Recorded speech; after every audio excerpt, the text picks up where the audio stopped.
At kung meron man silang gustong matiyak patungkol doon sa mga sinasabi ko, bakit hindi sila gumawa ng formal na imbitasyon para sa akin at doon nila ako gisa-gisahin para matest nila kung ano itong mga sinasabi ko. Ngayon, kung hindi sila satisfied sa mga sinasabi ko, pwede naman nila akong pakulong. Ito ang Wow Trending. Buhay ng dating ex-PDEA agent na si Jonathan Morales nanganganib na.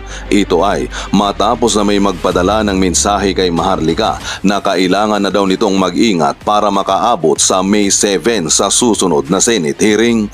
At kanina din sa interview kay Jonathan Morales nila ni Ka Eric at Dr. Loren Badoy, hinamon niya ang Kongreso na kung nakulangan sila o duda sila sa napanood nila sa Senate hearing, pwede nila akong ipatawag sa Kongreso, doon nila ako gisa-gisahin. Pwede din nila akong ipakulong. May 2, nagsagawa ng press conference ang Kongreso at dito sinabi ni Jude Asedre sa Tingog Party List na nagulat daw siya sa biglang paglabas ni ex-PDEA agent Jonathan Morales sa hearing ng 1.4 tons na drug haul sa Batangas. Wait.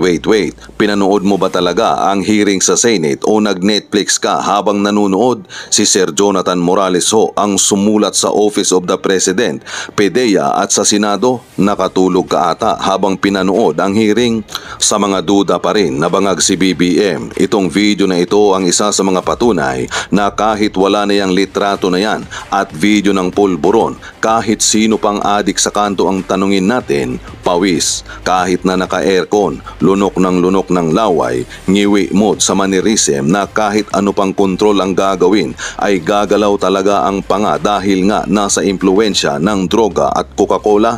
Sa ginagawang atake na ito ng mga taga-Kongreso na meron daw mga dating kaso si Morales at natanggal sa PDEA dahil sa dishonesty, hindi po kami pinanganak kahapon. Siyempre, gagawan talaga ng kaso yan dahil nga siya ang nagsisiwalat sa anomalya na nangyayari sa ahensya ng PDEA, lalo na nung lumabas ang pre-operation report na siya ang pumirma at doon nga ay nakalagay ang pangalan ng presidente ng Pilipinas na si BBM at si Maricel Soriano. Kaya nga 10 years ago, tinanggal si Morales sa PDEA at tinaniman ng maraming kaso, pero halos lahat ng mga ito ay na-dismiss. Kaya ano ang dahilan? Bakit ito ang naging opening statement ni Muro Lazo? Simple lang, para hindi na maniwala ang mga tao sa sasabihin ni Jonathan Morales. Ito na rin ang ginagawa ngayon ng Kongreso, kaya hinamon sila ni Jonathan Morales na ipatawag siya sa Kongreso at doon nila ako gisa-gisahin. Kaya ito ang mga naging komento ng mga netizen. Ipagdasal natin si ex-PDEA agent Morales dahil siya ang susi ng katotohanan para makaalpas tayo sa balak na mga kampon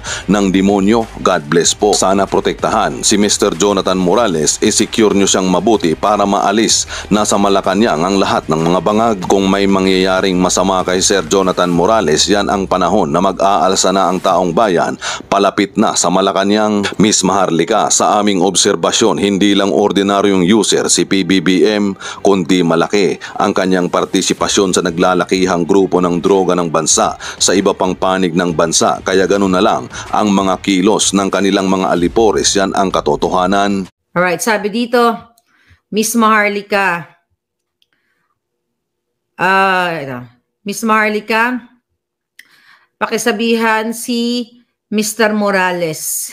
Okay? Pakisabihan si Mr. Morales na may hindi magandang plano sa kanya. Kaya please, kung maaari magkaroon siya ng security, protektahan niyo siya bago mag May 7. Or sana meron talagang, ayan, o sana meron talagang proteksyon ang gobyerno sa kanya. Dahil galing po ito dito sa isang puting ahas natin na concern dahil po galit na galit ang Malacanang dahil sa kanyang pagtestigo at pag-confirm ng pre-op at authority to op documents sa PDEA. Right? At ang grupo nila Tambaluslos ay inatasan na rin pong sirain siya, ayan, inatasan na pong sirain ang kredibilidad, Okay, ang kredibilidad ni former Agent Morales. So, kailangan nyo pong ipaalam sa taong bayan para alam kung ano ang plano ng mga ahas, actually, ng mga ahas dito. Alright? So, nakakalungkot mga palangga, pero dapat talagang pag-iingatin natin. Actually, may audio, pero kasi may audio sinend sa akin, pero hindi pwedeng iparinig kasi magkakaproblema. But ganun pa man, okay? Galit na galit ang mga ahas at galit na galit din si Lazo. Okay? Galit na galit si Lazo dito sa pangyayaring ito dahil hindi mukha talagang sila inalubog na sa kumunoy. Actually, the moment right now na nag-uulat ako sa inyo, nakahiga na ako ng bonggang-bongga, isinuot ko lang ulit tong outfit ko at di na ako nagsuklay kasi para malaman ninyo kung ano yung mga may itim na balak. Maaring ituloy nila o hindi, pero kailangan natin pag-ingatin si Mr. Jonathan Morales dahil niyanig niya ang buong sambayanan dahil sa pag-attest niya, pag-testify niya doon sa Senate. Kaya I hope the government, anong expect sa gobyerno? I hope si Senator Bato at ang taong bayan, hindi ko alam kasi walang power tayo ngayon sa bayan dahil mga bangag nga. Hindi kasi sabi ko nga mga kababayan, kung ano mangyari kay Mr. Morales, dadalhin ng konsensya ko habang buhay dahil ako ang nag-expose nitong mga dokumentong ito. So ngayon, inumpisa na nilang gurgurin. So ang gurgur po ay pwedeng totoong gurgurin siya at gurgur yun nga yung kanyang kredibilidad. Dahil ayon sa ating informant, gagastos si Tambaluslos gamit ang pera ng bayan para sirain o gurgurin ang kredibilidad ni Mr. Morales. Kaya nga mga kababayan, ito nga chinek ko, true enough, ayan 2 a.m. lang, 4 hours ago, I'm nag-abalang-abala ang mga tauhan ni Tambaluslos, yung mga young guns. Ayan dito, for House Leader Morales, okay? House Representative. Morales participation in Senate inquiries risks of destabilization. So pinapalabas nila ngayon na ang ginagawa ni Morales ay to destabilize the government. At nakaka-alarma dahil kaya nilang mag-fabricate ng crime, fabricate ng kaso o manggurgur. Kaya kailangan aware ang taong bayan. Basahin ko dito. Ang sabi ng Kongreso, House Manila Bulletin, House Deputy Majority Leader Tingog Party List. Sino ba tong Tingog na to? Sila Tambaluslos to. Representative Jude Asidre says the testimony of former Philippine Drug Enforcement Agency Agent Jonathan Morales linking President Marcos of illegal drugs is part of an alleged larger effort to destabilize the current administration. Umiikot na yung tumbong nila, kaya ngayon, maliban sa ginugurgur nila, ginurgur na nga ni Pidea Lasso ni Director General Lason doon sa Congress. Etong si Morales na wala namang kinalaman, it just so happened na siya yung pumirma doon, so sinisimula na gamit ang pera ng bayan, mga palangga. Imagine nyo, sabi to, the testimony of a former Philippine Drug Enforcement Agency agent linking President Marcos to illegal drugs is part of an alleged larger effort to destabilize the current administration. So tinitwist nila. Binabaliktad, I hope Senator Bato, itong mga nakarating sa aking mga informante, kailangan na proteksyonan si Mr. Morales, si Jonathan Morales. Sabi ko nga mga kababayan, dadalhin to ng konsensya ko kung ano mangyari sa kanya dahil ako ang nag-expose nitong mga papel na to dahil sa kagustuhan kong gusto ko malaman ng taong bayan na mayroon tayong addictus benedictus o bangag ng presidente. True enough, kasi nung na-receive ko yung text messages, okay, tinignan ko nga itong balita ito, naghanap ako ng bonggang-bongga. Ito, thus said House Deputy Majority Leader Tingog Party List Representative Jude Asidre, who in a press conference Thursday ba dyan sa Pilipinas, may to express utter bewilderment over why this PDEA agent in question, Jonathan Morales, was suddenly made part of Senate inquiry being led by Senator De La Rosa. Actually, napag-alaman ko pa na plano nilang harangin ang May 7. Plano nilang wag papuntahin o for whatever means na wag ituloy ang May 7 na Senate hearing.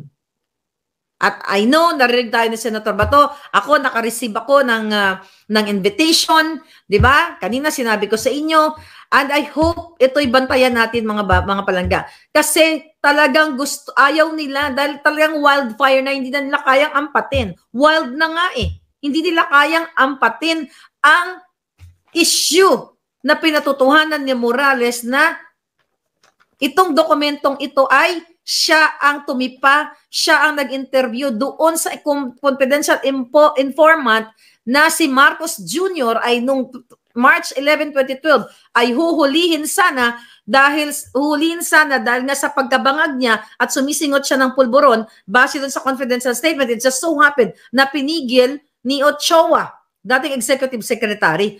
At ngayon, ang mga may itim na budhi, planong gurgurin for whatever means, gurgurin literally or gurgurin ang pagkatao ni Mr. Morales. Ay, sabi nga ni Mr. Morales, paano nila babasagin o dudurugin yung durog na? Pero kailangan ninyo malaman para alam ng taong bayan na kung ano man ang mangyari between o bago mag-May 7, nireport ko na sa inyo. Dahil wala namang mainstream media na magsasabi sa inyo kung ano yung totoo sa likod ng camera.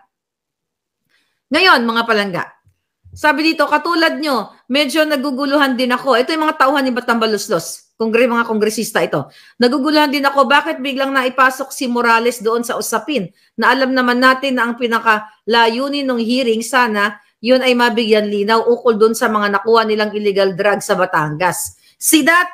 Ayaw nila papuntahin, na-alarma sila, nagwawala na ang mga asa Malacanang kung bakit na-invite ni Senator Bato. Kaya sabi ko, magpasalamat pa rin tayo kay Senator Bato. Na even though nabash siya, di ba? Nabash siya dahil sa emotion niya at sa emotion din natin, it's the same, ganun talaga. Sabi nga, nasa demokrasya tayo. Pag may mali, bakit? Ako ba? Hindi ba ako nababash? Hindi ba tayo napagbibintangan ng kung ano mga kasinungalan?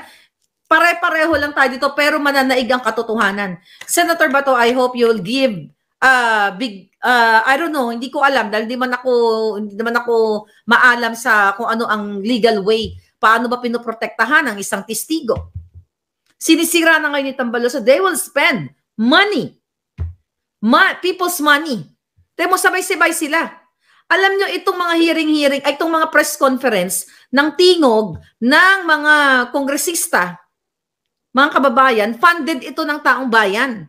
Funded dahil si Tambaluslos, siya yung Speaker of the House. So, kahit lamunin nila lahat ng pera ng bayan, gagawin nila, ibabayad dito sa mga kongresista na to, sa pamamagitan ng kanilang mga budget, bigyan sila ng budget para manira ng marina na hindi lang kay Sara. At now, this Morales. Because sabi ko nga, wildfire na, nayanig natin ang buong sambayanan, not only Pilipinas, buong mundo. Na si Marcos Jr. ay dapat ay raid dahil sa kanyang pagkasangkot dito sa pulburon na ito. Ngayon, atak-atakin nila, gugurgurin or whatever, dapat bantayan nyo to mga palangga. Dapat bantayan nyo na ligtas si Morales. Although binanggit na rin ni Morales na kung ano man ang mangyari sa kanya, walang ibang gugurgur sa kanya kundi si Marcos. Sinabi po niya yan sa Senate hearing. Pero kasi pag bangag ang tao, wala silang pakialam. Wala nga silang pakialam sa loto, kahit harap-harapan binababoy kayo. Niloloko kayo, di ba? Maya-maya may nananalo. So wala silang pakialam kung gugurgur sila. So dapat talagang, alam ko nanonood naman yan, si Senator Bato. Katulad ninyo, medyo nagugulan din ako, sabi nitong Asidri na to. Nagugulan din ako, bakit biglang naipasok si Morales doon sa usapin na alam naman natin na ang pinakalayunin ng hearing, sana yun ay nabigyan linaw. O, yun na nga, nabasa ko na ngayon tungkol sa 1.8. Paano mabigyan linaw? Nabigyan ba ng linaw yung 1.8 na tonelada ng pulburon, ng shab-shab? Tapos, the next day, binawasan na yung timbang? minus 400 kilograms. At pagdating sa Senate naging 1.2 na lang. Tapos hindi pinagsalita yung driver. Tapos si Abalos naging in executive session. Ano pinagsasabi ng mga jutang dinemis na to? Mga tao ni Tambalos. So, nakita niyo mga kababayan, dapat daw tumutok to sa 1.8. Umalis na kaagad si Abalos Nagpa-executive session. Dahil ayaw nilang marinig ninyo kung anong nangyari doon sa random na paghuli nung 1.8 tons na yun na nagpakitang gilas si Marcos Jr. na ito ay historical da. You know what I mean? So yun ang sinasabi nitong mga jutang dyan sa mga young guns, mga kawatan dyan sa Congress. At ito ngayon, sisirain nila kung whatever means, sirain, gurgurin, lahat ng kasamaan gagawin nila kay Morales, sa akin, sa lahat ng mga taong kakampi ninyo na ito na nga lang ito na ng ating weapon dito sa social media. Dahil hawak na nila ang mga sindikato sa Pilipinas. Senate, AFP, lahat ng mga tiwali. Pero not all. Yung mga ordinaryong mga men and women in uniform. Sabi nitong Asidre na to, Tingog Party List, I think it becomes even more clear now. Ito yung mga pangyayaring ito ay kaparti ng isang mas malaki pang effort to discredit and destabilize the current administration. Hindi kami ang nagde-destabilize ng current administration. Kayong mga kawatan kayo ang nagpaparaos o nanggagahasa sa pera ng bayan using that jutang ginemis sa charter change. Nagbabayad kayo, ginagamit nyo yung ayuda, Tapos sasabihin nyo, ito si Morales, kami ang nagde-destabilize. Magpakita kayo ng ebidensyang kami ang nagde-destabilize sa pamamagitan ng pagdanakaw ng pera ng bayan, pagpapahirap sa Pilipino. Anong destabilization dito? Asidre, Tambaloslos, ano ang destabilization dito? Dahil sukol na kayo ng tao, manggugurgur kayo ngayon? Manggugurgur kayo ng karakter ng tao, whatever, gurgur. You know, very broad ang ibig sabihin ng gurgur. Yun ang gagawin nyo?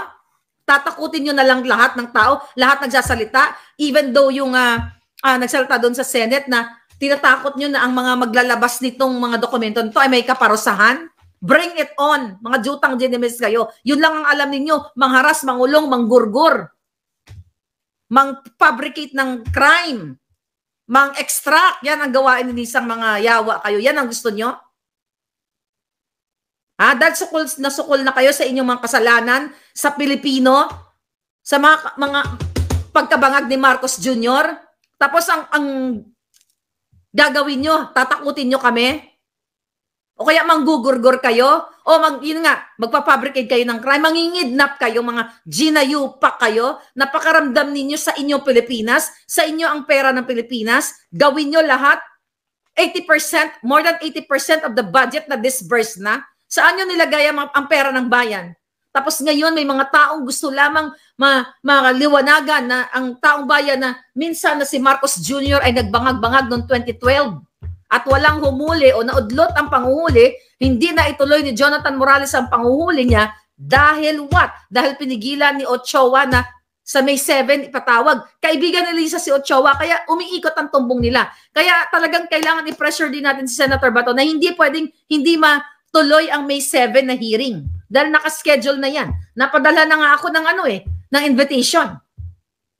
At nag-email na rin ako pabalik sa kanila.